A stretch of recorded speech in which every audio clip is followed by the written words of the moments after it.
Concludiamo questa carrellata, concludiamo questo elenco di 11 eventi con un luogo per me magico al quale io sono legato emotivamente, sono legato al suo proprietario, ad Amedeo Mallandrino. Questa mattina voleva esserci ma non è stato possibile, però abbiamo la professoressa Alba Crea che io chiedo di raggiungermi perché lo so che Alba si entusiasma quando viene coinvolta così,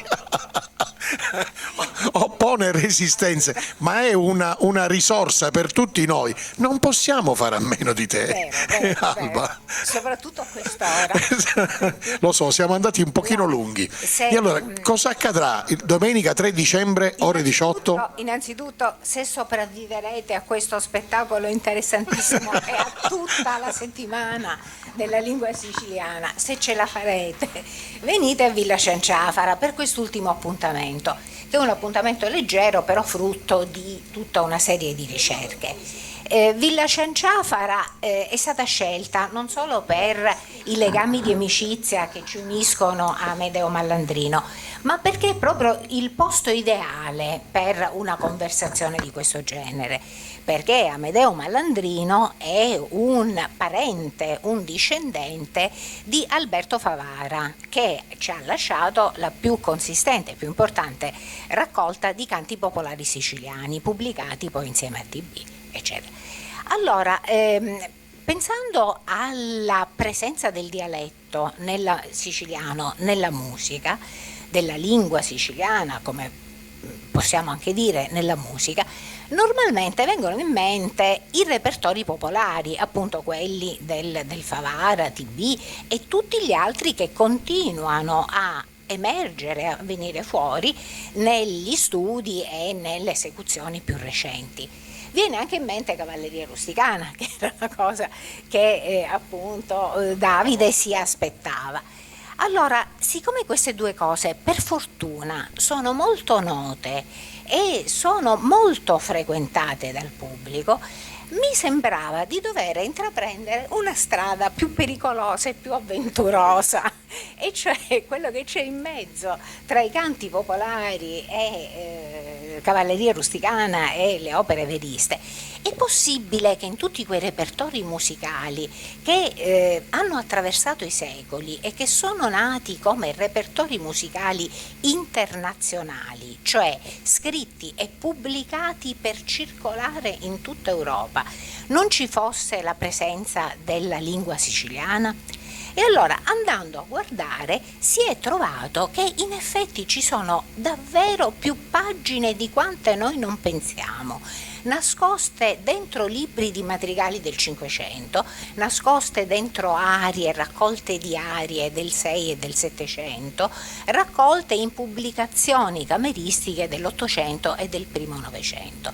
Sono messe in mezzo, non le vediamo quasi nemmeno, no? Perché le altre cose sono diventate più celebri e hanno forse circolato di più. Ma che cosa significano queste cose? Ecco quindi l'interesse per me, non so per chi ascolterà, ma per me e per i musicisti citare che mi hanno seguito in questo, l'interesse perché mettere queste cose? Evidentemente è proprio il segno di un'appartenenza. Un madrigalista del Cinquecento, che è forse il primo madrigalista, il primo polifonista siciliano in assoluto, scrive la prima raccolta, pensate, veramente per circolare in tutta Europa, e dentro ci mette due arie siciliane, due arie in dialetto siciliano, che sono proprio il segno di appartenenza a un luogo, il segno di appartenenza a una gente. Ecco che ritroviamo poi questa presenza della lingua anche in repertori sacri, anche in commedie fatte nei palazzi dei nobili a Palermo, interamente in dialetto siciliano, cosa non comune perché se erano in dialetto napoletano e circolavano in dialetto napoletano in tutta Europa. Però ci sono anche queste siciliane, e allora è sembrato interessante andare a guardarle, andare a cercarle e eseguirle.